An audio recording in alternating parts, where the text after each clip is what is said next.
अस्सलामु अलैकुम वरहमतुल्लाहि वबरकातु। आज हम सीखेंगे कि हमें इस्तिआज़ा और बस्मला कब कब पढ़नी चाहिए। इस्तिआज़ा कहते हैं आऊज़ु बिल्लाहि मिनश शैतानिर रजीम को, और बस्मला कहते हैं बिस्मिल्लाहिर्रहमानिर्रहीम को, और इसके अलावा इन्हें तआवुज़ और तस्मिया भी कहा जाता है।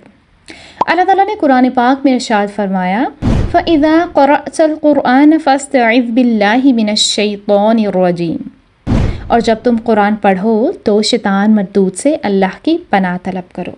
यानी जब हम कुरान पढ़ेंगे तो हम तआवुज़ और तस्मिया पढ़ेंगे।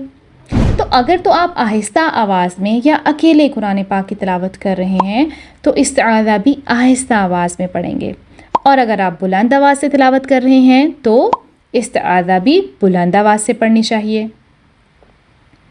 और अगर आप किसी आम बात या किसी काम या खाने की वजह से तिलावत कुरान रोक देते हैं और उसके बाद कुरान दोबारा पढ़ना शुरू करते हैं तो आपको इस्तिआज़ा ज़रूर पढ़ना चाहिए।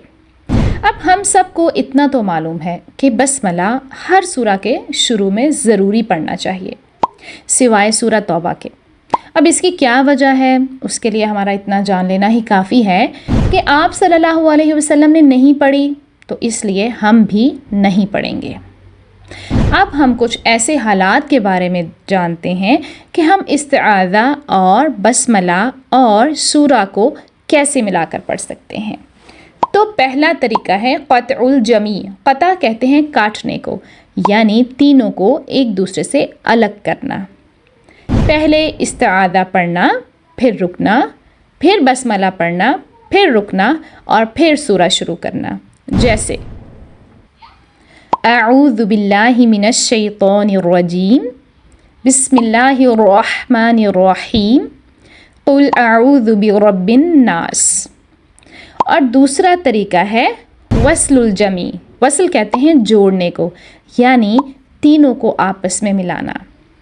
यानी इस्तिआज़ा, बस्मला और सूरा को मिलाकर एक ही सांस में पढ़ना। जैसे अऊज़ु बिल्लाहि मिनश शैतानिर रजीम, बिस्मिल्लाहिर्रहमानिर्रहीम, क़ुल अऊज़ु बिरब्बिन नास। और तीसरा तरीका है बस्मला को सूरा के साथ मिलाना, यानी पहले इस्तिआज़ा पढ़ना, फिर रुकना, और फिर बस्मला और सूरा का शुरू एक ही सांस में पढ़ना। जैसे अऊज़ु बिल्लाहि मिनश शैतानिर रजीम, बिस्मिल्लाहिर्रहमानिर्रहीम, क़ुल अऊज़ु बिरब्बिन नास। और चौथा तरीका है इस्तिआज़ा और बस्मला को मिलाना, यानी इस्तिआज़ा और बस्मला को एक ही सांस में पढ़ना, फिर रुकना, और फिर सूरा शुरू करना। जैसे अऊज़ु बिल्लाहि मिनश शैतानिर रजीम, बिस्मिल्लाहिर्रहमानिर्रहीम, क़ुल अऊज़ु बिरब्बिन नास। और ये चारों तरीके जायज़ हैं। उम्मीद है आज का लेक्चर आप सबके लिए काफ़ी फ़ायदेमंद रहा होगा। जज़ाकुमुल्लाहु खैरन कसीरा।